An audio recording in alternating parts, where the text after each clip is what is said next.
So what are the best settings for your DSLR when it comes to creating and shooting videos? In this video, I'm gonna break down the exact settings I'm using to get this shot right here, as well as how to set up your DSLR so it looks the best. Coming up.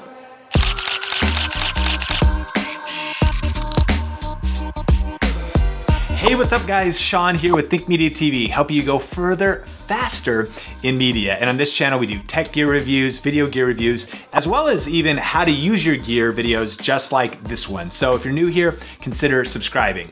And hey, at any point during this video, I'll list out all the gear that we're using to produce this video in the description below, in case you want to see the camera models, lenses, lighting, and things like that. Let's jump into the tutorial. So if you're watching this video, you already know that DSLRs can create awesome looking videos. So can mirrorless cameras, but sometimes they're hard to get the settings right. Like how do you get them to look right and produce a good looking video shot? Maybe you see other people's content and you're like, why doesn't my, I have the same camera, but why doesn't my video footage look like that? So I wanna break down the exact settings that I use step by step so you can apply them to your DSLR or your mirrorless camera to get great results when it comes to video. So now let's jump behind the camera to see how this shot is set up.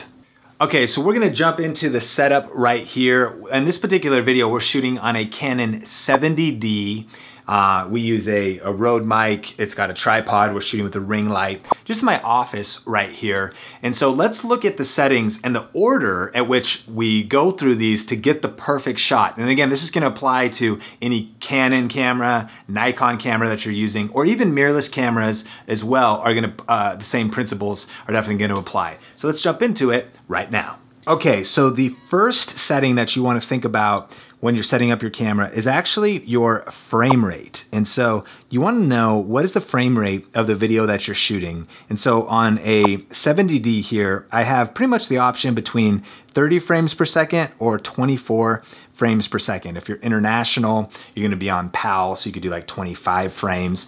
But you wanna know what that is. And so we shoot our videos at 30 frames a second. And so we're at HD setting at 30 frames. Some cameras are doing 60 now. And here's why you wanna know what your frame rate is. Because it's 30 frames, the first setting you wanna set is actually your shutter speed. And so that's this number right here.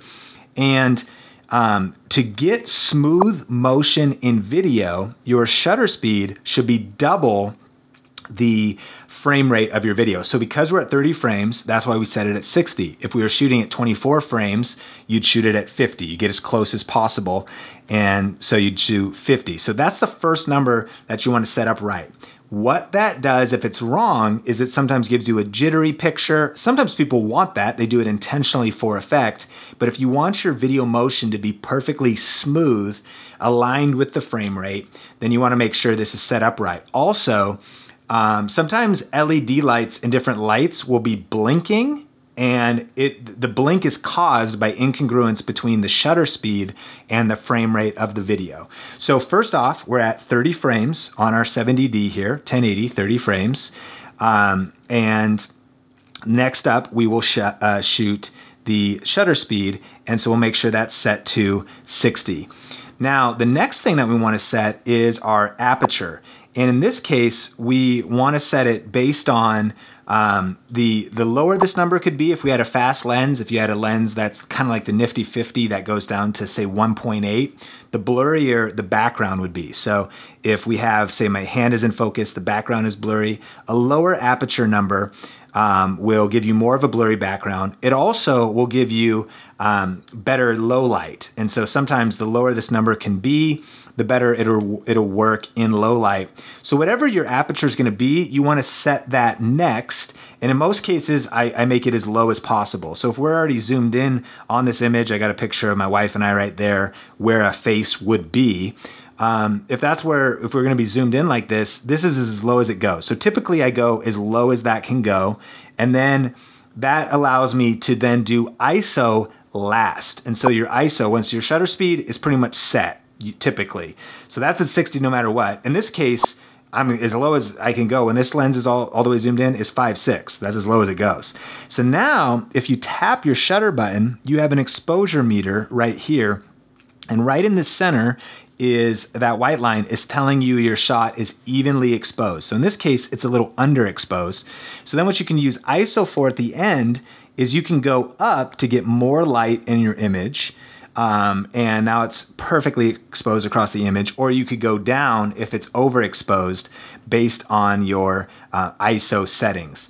Now, the downside to ISO is that on most cameras, the higher this number gets, the lower quality the image is. And so on a crop frame sensor like this, I typically never would want to go over 800 actually, and even that is a little bit high. And the way to prevent that is to have more light. So in this case, we're shooting with this ring light. If we actually turn up the brightness here, now it's all the way maxed out. Now we're a little overexposed based on when we tap the shutter and get our exposure meter. So now we could take our ISO and we could actually drop it down. Now we're at 640 and you have got a shot that is set up. To recap, you've got your 60 at 5.6 and you got 640 ISO. And now the video content shot on this is gonna look great, but we're not done yet. The kind of final step here that I like to do is actually set white balance with a gray card. Now, I'm not sure the science behind why gray works for great white balance. You can also use white, but these are great cards. You can get these on Amazon. I'll post a link in the description below. But what you actually do with this, I have it set to auto white balance right now.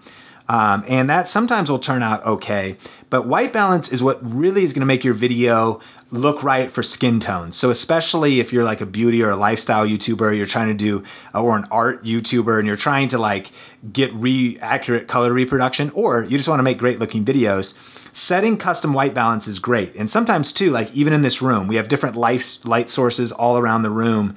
And so this is gonna say, okay, here's the perfect color for this shot exactly as it is right here. So to set this, all you really gotta do is you put the gray card out there to fill the frame. You actually take a photo of it. And then on this camera, and pretty much every camera, DSLR, mirrorless, is gonna have this option. You go in and you pick custom white balance. And then what you do is you set it according to that image. And now it's using that image as a reference. And then you can just go in to your white balance and you make sure to set it on custom. So now that white balance of the shot is set according to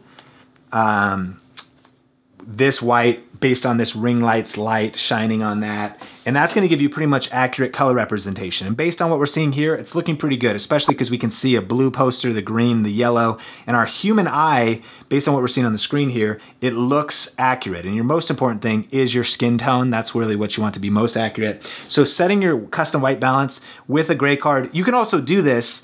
You could do it with the white side. You could also do it with the white piece of paper and some other things as well. You just follow that exact same framework. Okay, so those are the basics, but there are a few more things that I want to caution you of, as well as go a little further for some problems that you might run into. A couple things. Number one, if you want to have good video, you want definitely good lighting. So in this particular case, this is the Halo Prismatic LED lighting, which is actually specialized for good color reproduction for an LED light. But regardless of what your lighting is, this shot would look like a baked potato if I did not have lighting in the shot. So definitely always consider your lighting and what kind of lighting you have, and we'll link up to a playlist of our lighting videos and lighting training. And then the other thing to consider is your set. Having a good set, you know, being off the background of your wall, potentially the colors and the aesthetic in your set, all of that's important. But we'll leave that for another video. But let's look at just a few things that could come up. We're gonna jump to a different lens, which is a lot faster. And what faster means is that the aperture can kind of go lower. So in this wide angle lens, you know, when we had it all the way zoomed in, we were at 5.6. And maybe some of your kit lenses, that's what you have. Well, then your settings are gonna be similar to that. But what happens if you get a faster lens, and how does that affect things? Let's check it out right now. So we just took off this 10-18 wide angle lens, and this was the one that was set at 5.6 when it was zoomed in.